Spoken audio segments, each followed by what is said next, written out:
I want to say something really quick. I heard Tisha Campbell say something that I'm too familiar with.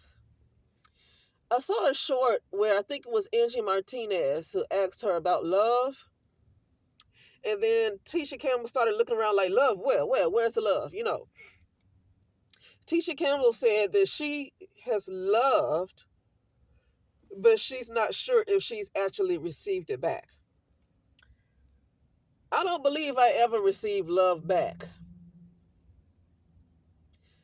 The only person that I feel like ever loved me has passed away in 2015, and I can tell by the latter years of his life. I can tell by his actions. That is the only. Oh yes, and my grandmother. But when you have two people in your life, that's pretty good. With the lack of love that's in the world, that might be okay. You know. But here's what I want to say, because I'm gonna say it really quickly. I have to go leave. But at this point in my life, I'm giving love to myself before I give it to anybody else.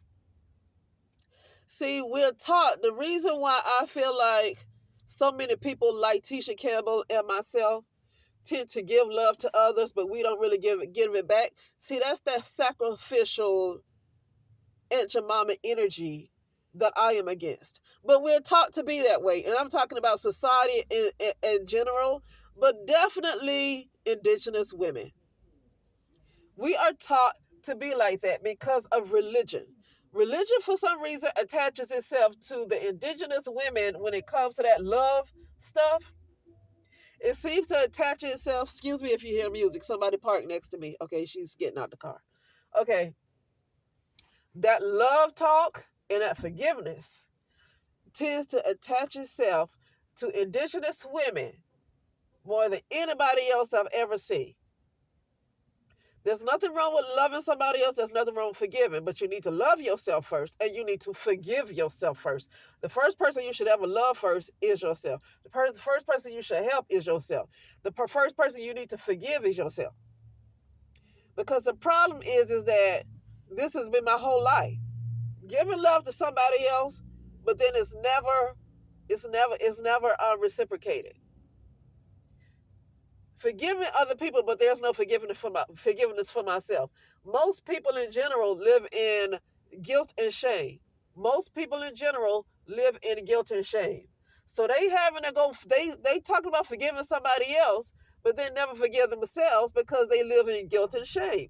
And if you live in guilt and shame, what's the good of forgiving somebody else if you never forgive yourself? Then don't even bother to forgive anybody else because you have not forgiven yourself. If you're constantly judging yourself, you're not forgiving yourself because you're constantly judging yourself. And if you're constantly doing that, having negative self-talk and judging yourself, it doesn't do any good to forgive anybody else. It's a waste of time to forgive anybody else if you have not forgiven yourself first. Okay, so this is going to be real short. I just feel like saying that really quickly. The first person to give love to is yourself before anybody else. It goes to me first. Because the problem is that when people talk about, well, I haven't got love, people say, well, you need to love yourself.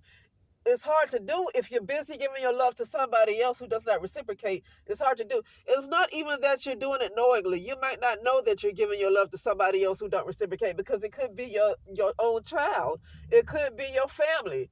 So it's not necessarily that you're looking like it's always some kind of a significant other.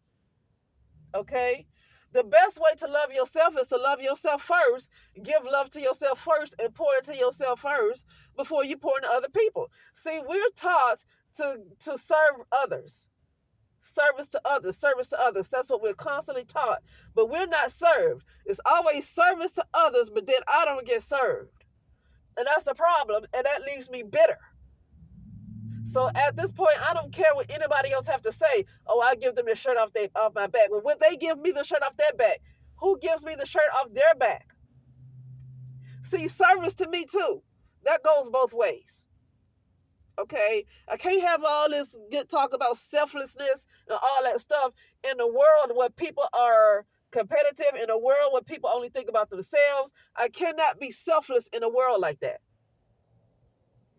Because people see themselves as individuals and they don't see themselves as being connected to a consciousness. They don't see themselves as a whole. So when you live in an individualistic society like United States of America, and it's all about individualism, you cannot do service to others. It cannot. You can, and it can make you feel good on the inside. But at the same time, if you're not receiving it back, you're giving of yourself, and you're like Aunt Jemima, you're like Big Mama in Soul Food, and you're dying from giving your energy to everybody else, and it never comes back to you. You cannot do it in the world like that. You cannot do service to others in an individualistic society where people just think about themselves. You can't do it because it will not be returned. The energy will not be returned, and you're at a deficit. It does not work. But anyway, that'll be it, and I'll talk later.